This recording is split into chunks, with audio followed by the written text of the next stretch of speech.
Hier, j'ai posté une vidéo sans voix off et je me suis fait gronder carrément. J'ai surtout reçu énormément de gentils commentaires. Et vous êtes vraiment trop choupis. Alors voici la version avec ma voix off pour cette super tarte de printemps ensorcelée à la lavande et aux myrtilles. Tu ris. Pour commencer, je prépare une pâte à tarte maison. Mais évidemment, vous pouvez utiliser une pâte à tarte prête à l'emploi.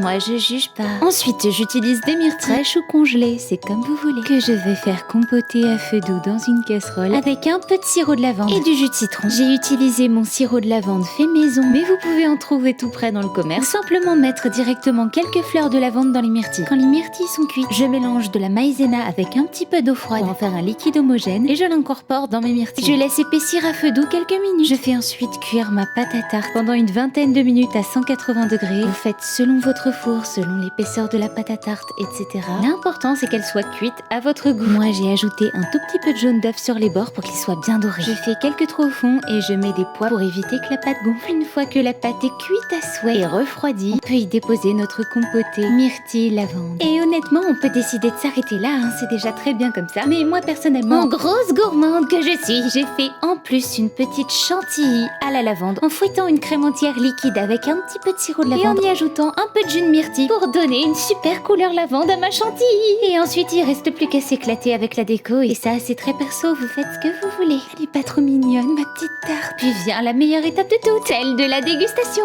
Et là, la seule instruction à suivre, c'est de la manger. Sans aucune modération, voilà. Mais ça, vous inquiétez pas, Normalement, si c'est bien fait, ça devrait être l'étape la plus facile. Allez, salut!